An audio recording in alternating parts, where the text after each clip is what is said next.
Hey guys, the educative में आप सभी लोगों का बहुत बहुत स्वागत है और मैं हूं महिमा गौर। आज की इस वीडियो में हम सेल का ही चैप्टर है उसे ही कंटिन्यू करने वाले हैं। ये उस चैप्टर का पार्ट नंबर 4 है। इस वीडियो में जो है हम यूकैरियोटिक एंड प्रोकैरियोटिक सेल्स के बारे में पढ़ेंगे। उसके बाद हम साइटोप्लाज्म के बारे में पढ़ेंगे। वीडियो को शुरू करते हैं।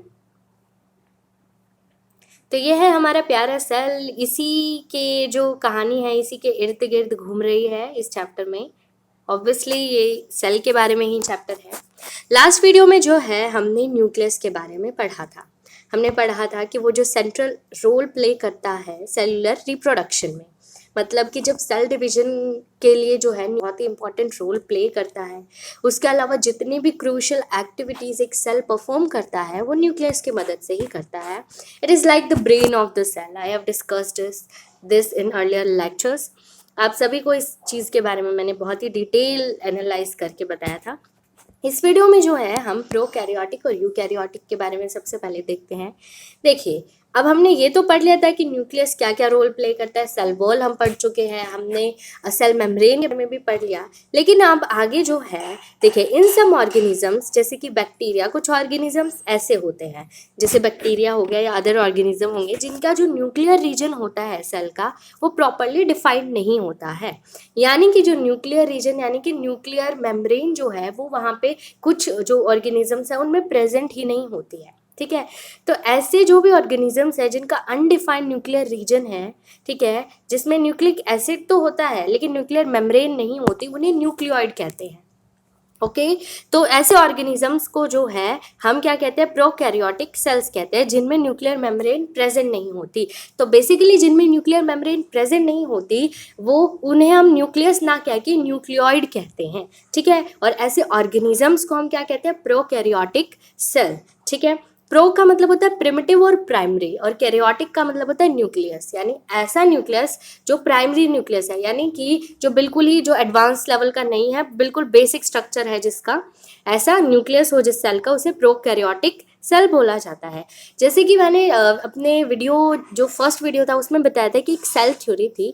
उसमें जो हमें एक बात पता चली थी कि जितने भी एग्जिस्टिंग सेल्स है वो प्री एग्जिस्टिंग सेल से ही मिलकर बनी है। ठीक है, यानी कि उनके कोई ना कोई एंसेस्टर्स ज़रूर रहे हैं। ठीक है, एग्जाम्पल के लिए अगर मैं ले लूँ, हमारे जो ग्रैंड पेरेंट्स थे वो इतने एडवांस नहीं थे जितने एडवांस आज हम हैं। ठीक है, इस जनरेशन की जो किड्स हैं या चिल्ड्रन हैं वो अपने ग्रैंड पेरेंट्स के मुकाबले काफ़ी एडवांस है। तो सेम एज जो प्रिमिटिव जो थे सेल्स यानी कि जो प्रोकैरियोटिक सेल्स थे वो इतने एडवांस नहीं थे, इसीलिए उनका जो न्यूक्लियर रीजन है वो वेल डिफाइंड नहीं था। इसलिए उनके न्यूक्लियर रीजन को न्यूक्लियस ना बोल के हम क्या बोलेंगे, न्यूक्लियोइड बोलेंगे। लेकिन ऑन द अदर हैंड जो आजकल के सेल्स है वो प्रिमिटिव नहीं है, तो इसलिए उन्हें प्रो यूकैरियोटिक बोलेंगे। यानी कि यू का मतलब ट्रू और कैरियोटिक का मतलब न्यूक्लियस। ऐसे सेल्स जिनका जो न्यूक्लियस है वो ट्रू है यानी कि बिल्कुल असली है। ठीक है, तो देखिए इस डायग्राम में मैंने आपको दिखाया था कि प्रोकैरियोटिक सेल का डायग्राम है।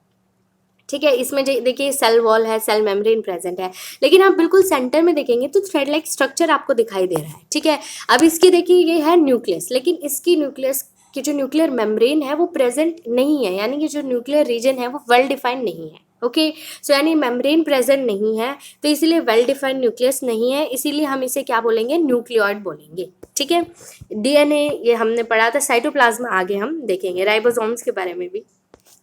ठीक है, इसके अलावा जो प्रोकैरियोटिक सेल्स होते हैं उनमें क्या होता है, अदर ऑर्गेनेलीज जो होती हैं उनकी भी जो वेल डिफाइंड ऑर्गेनेलीज नहीं होती हैं, यानी उनकी भी मेम्ब्रेन्स प्रेजेंट नहीं होती है। बेसिकली तो उनमें ऑर्गेनेलीज प्रेजेंट ही नहीं होती, बट स्टिल जो भी एक आधी होती हैं उनकी भी जो मेम्ब्रेन है वो वेल डिफाइंड नहीं होती।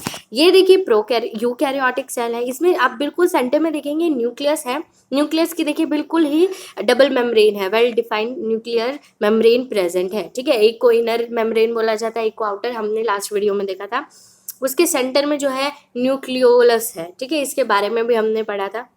और जो बीच का जो फ्लूइड है न्यूक्लियोप्लाज्म बोलते हैं उसे। तो देखिए प्रोकैरियोटिक और यूकैरियोटिक में सबसे पहला डिफरेंस तो यही है कि इनमें वेल डिफाइंड न्यूक्लियर रीजन नहीं होता, यानी कि न्यूक्लियर मेम्ब्रेन प्रेजेंट नहीं होती, इसलिए उसे न्यूक्लियोइड बोला जाता है। और यूकैरियोटिक सेल में जो है well defined nuclear membrane present होती है, इसलिए ये न्यूक्लियस कहलाते हैं। ठीक है, इसके अलावा जो है देखिए आप ये देखेंगे जो प्रोकैरियोटिक सेल्स होते हैं उनमें जो है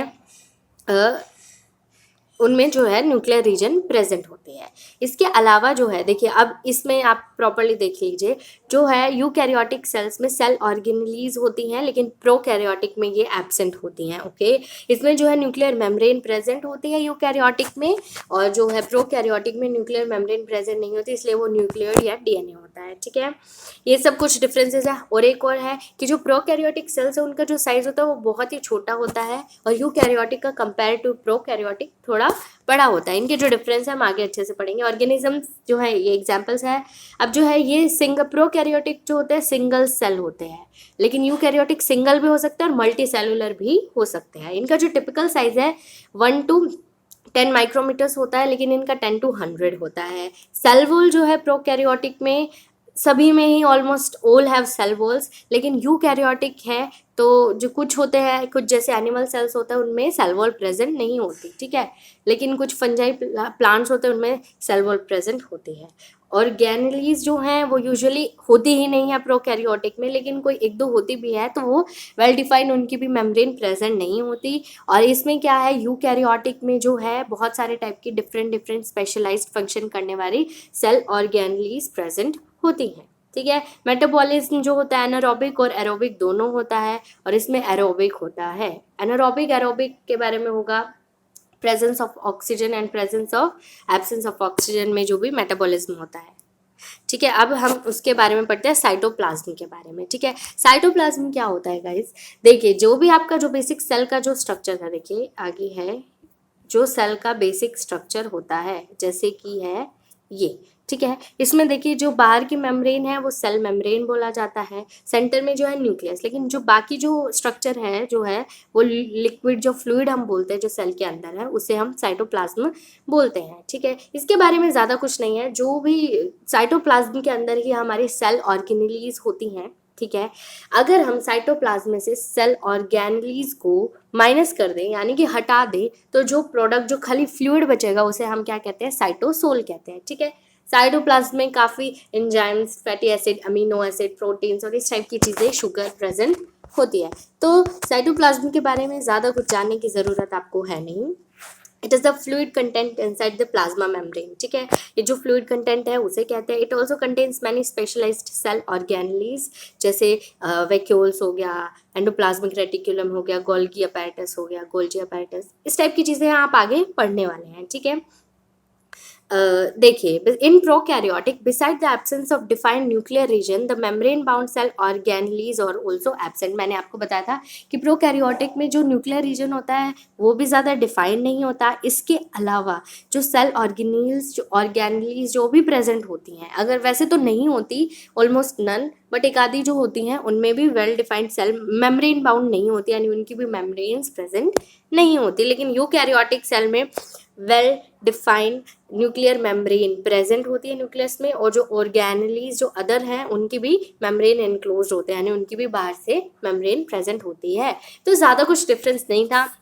हमने पढ़ा कि उनका न्यूक्लियर रीजन वेल डिफाइंड नहीं होता प्रोकैरियोटिक का, और यूकैरियोटिक का होता है। साइज के बारे में हमने देखा। ठीक है, ऑर्गेनेलीज जो है प्रेजेंट नहीं होती और होती हैं, ऐसी चीज़ें हमने पढ़ी। इसमें आपके एनसीईआरटी में जो एक डिफरेंसेस की टेबल है बस उतनी ही करनी इनफ है, लेकिन अगर आपको एक्स्ट्रा करनी है तो आप ये वाली टेबल भी कर सकते हैं।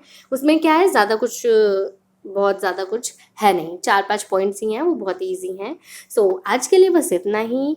नेक्स्ट वीडियो में हम जो है सेल ऑर्गेनेलीज को स्टार्ट करेंगे। डिफरेंट जो उनके फंक्शंस हैं, उनके इंडिविजुअल जो वीडियोस हैं वो मैं आपके साथ सामने लेकर आऊँगी। So thank you, stay tune and please do like, share and subscribe the channel.